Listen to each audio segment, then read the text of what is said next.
Mark Carney takes over. A fresh start for immigration or a tougher road ahead? Welcome back to Canada Chronicles. Today, we're covering a major turning point in Canadian politics and immigration policy.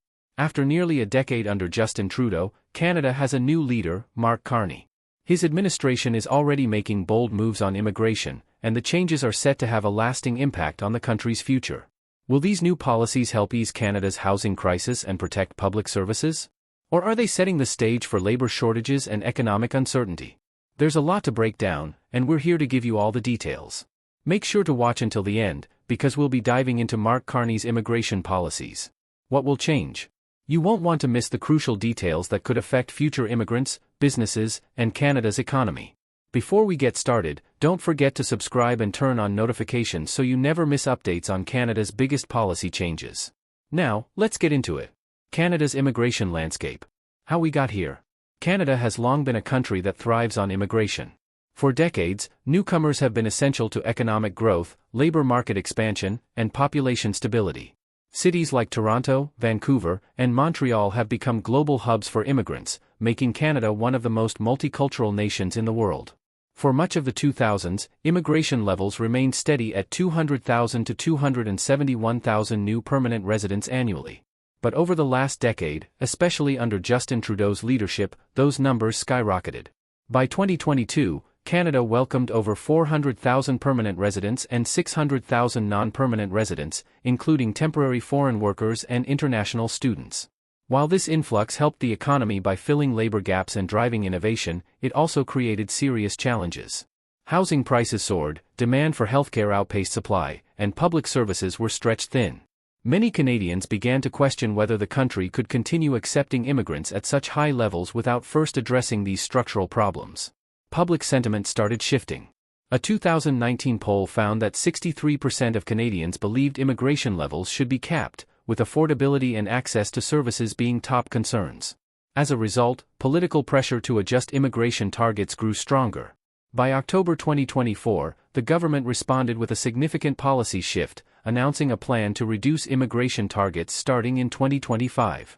With a federal election approaching, the Liberal Party underwent a major transition, one that would reshape Canada's immigration strategy. The leadership shift. Trudeau out, Carney in.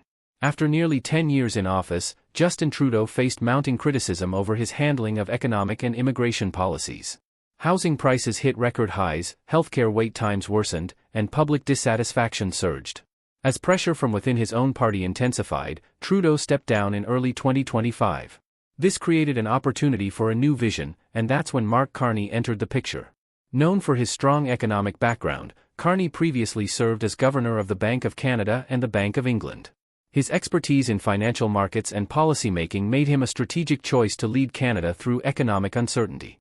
His leadership marks a sharp contrast to Trudeau's approach. While Trudeau expanded immigration as part of a globalist strategy, Carney is focusing on economic stability and infrastructure capacity.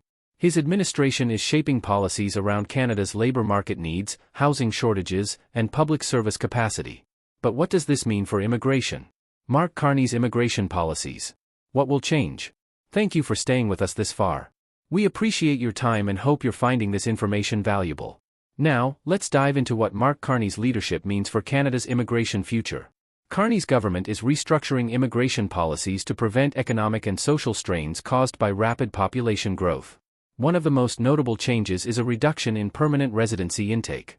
Initially planned to reach 500,000 per year by 2025, the government is now scaling it back to 395,000 in 2025, with further reductions to 365,000 by 2027. This marks a clear shift from Trudeau's expansionist policies toward a more controlled immigration system. Temporary residents are also facing major adjustments. In January 2024, the government introduced a 2-year cap on international student permits to slow the rapid increase in student immigration. The goal is to ease pressure on the housing market and ensure students have better job opportunities without oversaturating certain industries. But not everyone agrees with these policies. Critics argue that limiting immigration, especially among skilled workers, could hurt businesses and slow economic growth. Another significant change under Carney's administration is the increased focus on immigration pathways that directly address labor shortages. While the overall number of immigrants is being reduced, there is a shift toward prioritizing those in industries facing severe workforce gaps, such as healthcare, skilled trades, and technology. The government is exploring faster processing times for applicants in these sectors while tightening restrictions on immigration streams that do not align with labor market needs. This targeted approach is designed to ensure that newcomers can integrate into the workforce quickly while preventing further strain on housing and public services. However, it remains to be seen whether this fine-tuned selection process will be enough to counterbalance the potential downsides of an overall immigration slowdown. Economic impact. Will stricter immigration policies hurt Canada? Lowering immigration targets might relieve short-term stress on housing and public services, but it also raises big concerns about Canada's long-term economic health. Immigration has always been a key driver of workforce growth, and reducing the number of newcomers could create labor shortages in industries that rely heavily on foreign workers. Construction, healthcare, technology, agriculture, and manufacturing all depend on immigrants to fill crucial roles. Take the construction industry, for example. If there aren't enough workers, housing development slows down, which could worsen the very crisis these policies aim to fix. The healthcare sector is already facing shortages of nurses, doctors, and specialists. If immigration restrictions limit the arrival of trained medical professionals, it could further strain hospitals and healthcare services. Another challenge is Canada's aging population. With birth rates at record lows, the country depends on immigration to maintain economic growth and sustain public programs like pensions and healthcare. A smaller workforce means fewer taxpayers, which could create financial pressure on government resources. Carney acknowledges these risks. That's why his administration is shifting toward a targeted immigration strategy. Instead of large-scale intakes, the focus will be on attracting high-skilled professionals in essential industries while keeping overall immigration levels more manageable. One of the biggest uncertainties is how these policy shifts will affect Canada's global competitiveness in attracting top talent. In an increasingly interconnected world, skilled workers have more options than ever before, and countries like the United States, Australia, and Germany are ramping up efforts to bring in foreign professionals. If Canada imposes too many restrictions, it risks losing out on highly qualified individuals who may take their expertise elsewhere. Balancing domestic concerns with the need to stay competitive in the global labor market will be a crucial test for Carney's administration.